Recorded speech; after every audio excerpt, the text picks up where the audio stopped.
আসসালামু আলাইকুম এভরিওয়ান। গতকাল রাতেই বিপিএল এর প্রথম দল হিসেবে নিজেদের জার্সি উন্মোচন করেছে ঢাকা ক্যাপিটালস দল। এখন তারা বিপিএল এর প্রথম দল হিসেবে সবার আগে তাদের অধিনায়কের নাম তারা ঘোষণা করেছে এবং অধিনায়ককে তারা ক্যাপ পরিয়ে তারা তাদের অধিনায়কের সাথে সকলের পরিচয় করিয়ে দিয়েছে। আজকে বিপিএল এ ঢাকা ক্যাপিটালসের প্রথম অনুশীলন অনুষ্ঠিত হয় পূর্বাঞ্চলের ক্রিকেটার্স একাডেমি মাঠে, যেখানে উপস্থিত ছিল ঢাকা ক্যাপিটালসের সকল লোকাল ক্রিকেটাররা, যেখানে মোহাম্মদ সাইফুদ্দিন, মোহাম্মদ মিথুন, শামীম হোসেন পাটোয়ারি, নাসির হোসেন, তাইজুল ইসলাম, আব্দুল্লাল মামুন সহ লোকাল যত ক্রিকেটার রয়েছে ঢাকা ক্যাপিটালসের বেশিরভাগ ক্রিকেটারই সেই অনুশীলনে উপস্থিত ছিলেন। ঢাকা ক্যাপিটালস আজকে তারা অফিসিয়ালি তাদের অফিসিয়াল অনুশীলন জার্সি পরে তারা অনুশীলন করেছে এবং এদিনই তারা তাদের অফিসিয়াল অধিনায়কের নাম তারা প্রকাশ করে, যেখানে তাদের সিইও অর্থাৎ ঢাকা ক্যাপিটালস সিইও আতিক ফাহাদের সামনেই এবং আতিক ফাহাদের হাত ধরেই অধিনায়কের ক্যাপ পরিয়ে দেওয়া হয় উইকেট কিপার ব্যাটসম্যান মোহাম্মদ মিথুনকে। গত 20-25 দিন যাবৎ কিন্তু একটা আলোচনাই চলছিল যে কে হবে অধিনায়ক, মোহাম্মদ মিথুন কি অধিনায়ক হবে নাকি তাসকিন আহমেদের কাছে অধিনায়কত্বটা যাবে। সবার একটা আশা ছিল যে হয়তোবা তাসকিন আহমেদ অধিনায়কত্ব পাবে অথবা সাইফ হাসান পেতে পারে, দুইজনের একজন, কিন্তু শেষ পর্যন্ত সকল গুঞ্জন উড়িয়ে দিয়ে মোহাম্মদ মিথুনকে অধিনায়কের দায়িত্ব দেওয়া হয়েছে। মোহাম্মদ মিথুন অধিনায়কের জন্য একটা ভালো মানের একটা ক্যান্ডিডেট এবং যেটার প্রমাণ গত বিপিএল এসে চিটাগং কিংসের জার্সিতে অধিনায়কত্ব করে রেখেছে, দলকে ফাইনালে তুলে রানার আপ করেছে, 15 ম্যাচ খেলে 9 জয় 6 পরাজয়ে তার ফাইনালে রানার আপ হয়েছে সে। এছাড়া ব্যাট হাতে ও মোটামুটি ভালো পারফর্ম করেছে, 15 ম্যাচ খেলে 268 রান করেছে, 24 ওভারে 128 স্ট্রাইক রেট, একটা 50 দেখা পেয়েছে। খুব আহামরি পারফরমেন্স না, আবার খুব খারাপও করেনি, এভারেজ পারফরমেন্স সবসময় বিপিএল এসে করে থাকে।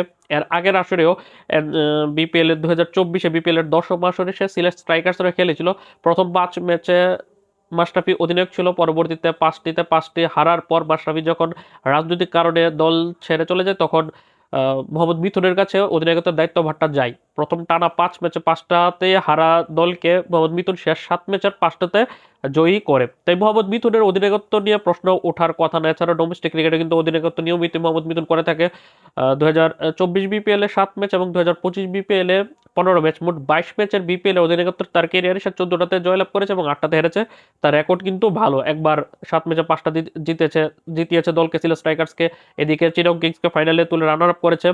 এছাড়াও যদি তার গত এনসিএল এর পারফরমেন্সটার কথা বলি, গত বলতে এবছর যে এনসিএল এর দ্বিতীয় আসরটা হয়েছে টি-20 লিগের, সেখানে খুলনা ডিভিশনের হয়ে নেতৃত্ব দিয়েছে, দলকে 8 ম্যাচে 6টাতে জিতিয়ে ফাইনালে তুলে রানার আপ করেছে।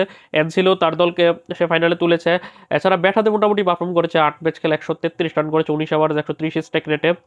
টি-20তে মোহাম্মদ মিথুন কখনই আহামরি পারফরমার না, আবার মোহাম্মদ মিথুন খুব বাজেও পারফরমেন্স করে, সবসময় এভারেজ একটা পারফরমেন্স করে।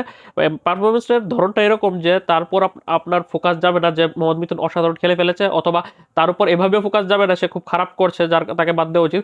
বিষয়টা থাকে এভারেজ, যে মোহাম্মদ মিথুন দলের মধ্যে আছে আবার নাই পারফরমেন্সে, বিষয়টা এরকমই প্রমাণ হয়। তবে আমি মোটামুটি ভালো পারফরমেন্সই বলবো, খুব ভালো না কিন্তু মোটামুটি ভালো পারফরমেন্সই মোটামুটি করে থাকে সে। তবে অধিনায়ক হিসেবে এই দলের মধ্যে যেগুলো অপশনগুলো আছে, সাইফ হাসান, তাসকিন আহমেদ, তাদের থেকে কিন্তু বেটার অপশন যে কোনো দিক দিয়েই মোহাম্মদ মিথুন, সেই হিসাবে তাকে অধিনায়কের দায়িত্ব দেওয়া হয়েছে। এই দলের মধ্যে নাসির হোসেনও ছিল অলরাউন্ডার, সেও কিন্তু একজন ক্যাপ্টেন ম্যাটেরিয়াল ক্রিকেটার, কিন্তু নাসির হোসেন যেহেতু গত বিপিএলে দল পায়নি এবং নাসির হোসেন কিন্তু এখন বর্তমানে ওই ধরনের লাইমলাইটই নেই, অধিনায়ক এমন কাউকে দেওয়া উচিত যার অধিনায়কত্ব করার একটা ভালো একটা ক্যাপাবিলিটি আছে, মোটামুটি একটা সুপরিচিতি আছে ক্রিকেট মহলে, টি-20তে, বিপিএলে। ওই সব কিছু হিসাব করলে মোহাম্মদ মিথুনই বেস্ট হয়েছে। তাসকিন আহমেদকে দিলে তার পারফরমেন্সে সেটার প্রভাব পড়তো।